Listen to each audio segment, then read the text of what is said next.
Sila kay Buloy. May mga ano pa, may mga picture pa, mga pangit na mga didiles. Ayan, tanong ko sa inyo.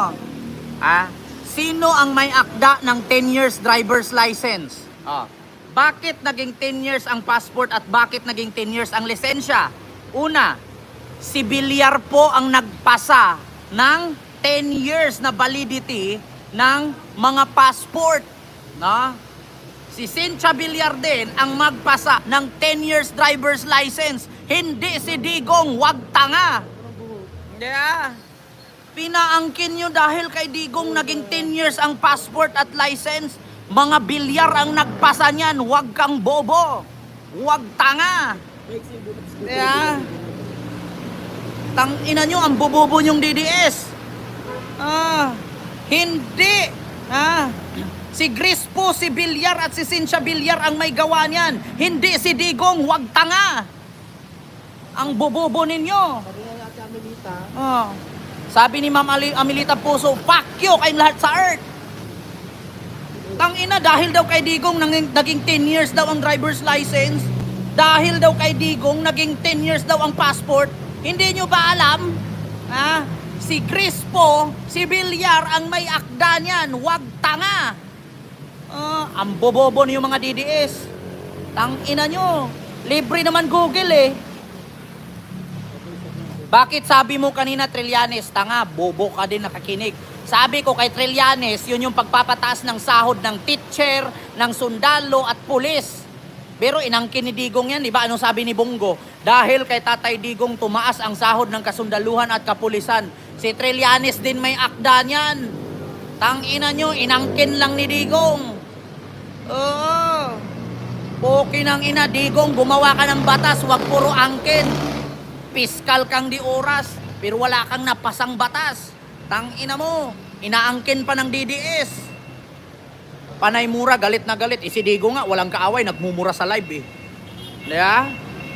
At least ako nagmura ganito, pero hindi ako nagmura sa Diyos. Si Digong, lahat pinagmumura, pati Diyos. Yeah? Ang may akda ng driver's license, si Grispo. Ang may akda ng passport, si Villar.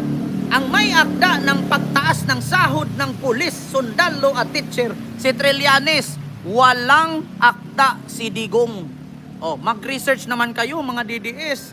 Huwag yung puro paniwala lang kay Banat Bay. Mapapahiya kayo dyan. Thank you so much po kay Ma'am Alex ng Hong Kong sa super chat. Thank you so much po. Mag-isip naman po kayo. Ngayon Dagol, nasaan ka Dagol? Dagol, sabi mo galingan ko para maniwala ka. Mga DDS, ang sabi ninyo, si Digong daw ang may akda kaya umabot ng 10 years ang passport. Ang passport po si Villar po ha. Ang driver's license si Grispo. Ang teacher, sundalo, pulis na tumaas ang sahod, si Trillanes. Hindi po si Digong, taga-pirma lang si Digong pero wala siyang ginawang batas. Tangina niya. Yeah. Ang bububo nyo. Sabi ni Sergio Santiago, sinali mo pa yung pangalan ni Osmeña at ni Miriam Santiago, tapos bobo ka. Nakakahiya ka sa pangalan mong Sergio at Santiago. Kasi may kilala akong Sergio nilagay sa pera. May kilala akong Santiago, matapang na senadora. Pero ikaw lang yung Sergio Santiago na bobo mag-isip. Tangina mo, mabatay ka na. Tanga-tanga. Hindi kayo nag-iisip. May utak pa ba kayo? Biruin mo yan. Anong nagawa ni Digong? Nasaan yung build? Pakita nyo build ni Digong. Saang lugar at banda sa Pilipinas na may build na napatayo ni Digong? Tanong mo kaya kay Villar, sino nag-utos nun? Si Villar, inutusan ni Digong. Magkalaban yan sila, tangina mo. Pati ba naman senador at congressman, si Digong pa nag-utos? Si Digong lang ang piskal na walang kasong hinahawakan. Ito pala, speaking of piskal. Mga DDS, di ba si Digong piskal bago nag-mayor? Oh, si Digong, piskal, mayor, naging gobernador ng Davao. Oh, anong kaso na hinawakan ni Digong? Simula nung nagpiskal siya.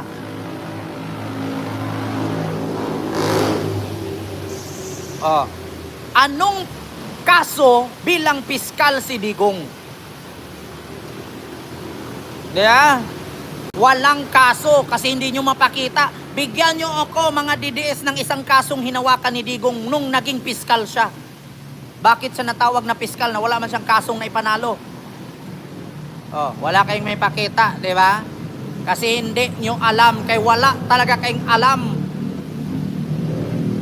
Oh, free lang mag-google, sabi mo, mag-google kayo. Ilabas ninyo na anong kaso hinawakan ni Digong nung nagpiskal siya. Nang malaman ninyo, DDS kayo, di ba? Duterte die hard support. Support ba? Support?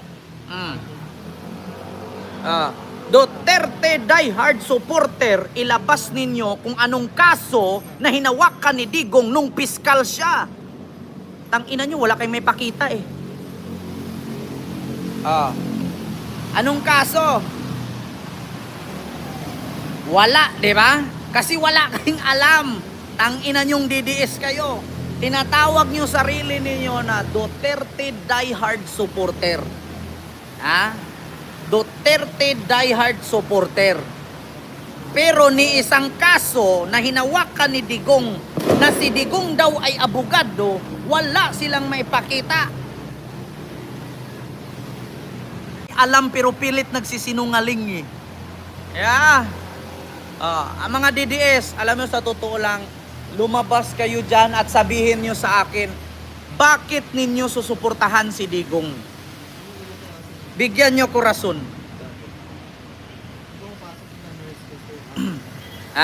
Bigyan nyo ako ng rason kung bakit nyo susuportahan si Digong. Isa lang. Diba ang daming DDS na nood dyan? Baka naman iiyak ka later, bakit nga ako iiyak? Wala naman akong ninakaw na pera sa bayan. Kasi marami siyang nagawa na hindi nagawa ng ibang presidente. Ano nagawa ni Digong? Yung magnakaw ng pera sa bayan? Yung magtayo ng bill pero pangalan ni Ramon Ang? Yeah. Sisiraan mo Duterte, lalo pang aangat. Poki ng ina, sa kakasira ko nga kay Duterte, nawala ng supporter eh. Allen Dilon, naghahanap ka ng titulo, bakit hindi mo itanong kay Digong? Never again to Duterteng kawatan, sabi ni Purple Heart. Yung driver's license, 10 years. Kailan kailan mo ba nalaman na si Digong ang nagpagawa niyan? Gusto mong i-research ko dito? Sinong congressman ang may akda ng 10 years driver's license? Baka magulat ka.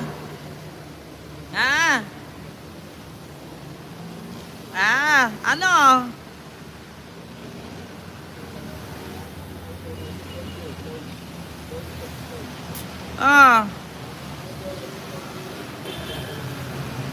Sabi dito ni Brada, si Digong ang may gawa na ginawang 10 years ang driver's license. Poke ng ina mo, si Digong presidente, hindi siya ang congressman. Gusto mong malaman sinong may akda ng driver's license kung bakit naging 10 years yan? I-research mo. Huwag tanga. Pati sahod ng pulis at sundalo, si Digong daw nagpataas. Tangina nyo, si Trillanes may akda niyan. Huwag kayong bobo. Walang nagawang batas si Digong nung naging presidente siya. Ang batas ay nasa kamay niya. Tanginang Digong na yan. Pag nakita ko personal yan, paluin ko martilyo ulo niyan. Si Digong daw may gawa, naging 10 years daw ang driver's license. Baka magulat kayo. Para kayong tanga. Sabihin ninyo driver's license. Di patayin mo. Poke ng ina, papatay ka sa akin, nagsasabi ka pa. Hindi makakapaiwas pa ako. Tangina, ang bububo talaga ng mga DDS, no?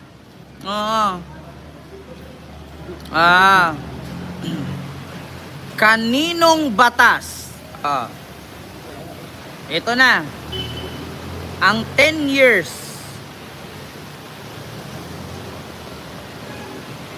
Gusto niyong malaman? Yung 10 years daw na passport, eh, para sa mga Chinese yun eh. Nakapalang mukha sa ano, NLEX so lahat sila. May mga billboard pa sa NLEX. Eto ha. Diya? Poki ng ina. Ang bobobo ng mga DDS. Na DDS. Puro na lang comment. Mag-heart na lang kayo dyan. Hashtag bobo si Digong. Sabi ni Dagol, relax lang, paano kami lilipat? Dagol, kahit hindi ka nalilipat, suluhin mo yung sarili mo. Hindi ka kawalan. Hindi ka naman importante. Si Sara nga, walang kwenta sa mundo eh. Lilipat ka pa. Diba, Ma'am GC Caliboso? Pinagpawisan ako sa iyo, brother. Durog na durog sila. Ipakita mo pa. Diba? Wilson, fuck you ka sa earth. Ang dami talagang DDS na apakabobo. Kumain na ba kayo? Kaya hindi tayo umunlad sa Pilipinas. Yan dami yung bobo eh. Tignan nyo, hanggang ngayon, sigaw kayo na DDS. Tapos pag tinanong anong kaso ni Digong nung si Digong ay piskal, wala. Diyan kayo nagkakamali. Huwag nyo akong kalabanin kay hindi kayo manalo sa akin. Tignan nyo, tumakbo si Digong noon. Sabi niya, yan si Maruhas, hindi sa Wharton nag-aaral yan. Pumunta lang yan doon, nag-basketball. Nung tinanong, si Digong sa San Beda, na-expelled. Hindi sa Wharton nag-aral yan si Maruhas. Okay ng ina. May diploma ka sa Wharton, tapos hindi ka nag-aral sa Wharton. Yan si Manny Pacquiao. Hindi yan abogado. Buti pa nga si Manny Pacquiao eh. Kahit pa paano, nag-aaral ng abogado si Sara. Reservist lang. Tapos pinagkalat pa na abogada siya. Yeah? Buti pa si Manny Pacquiao, nag-aaral talaga para maging abogado. Si Sara Duterte, reservist lang.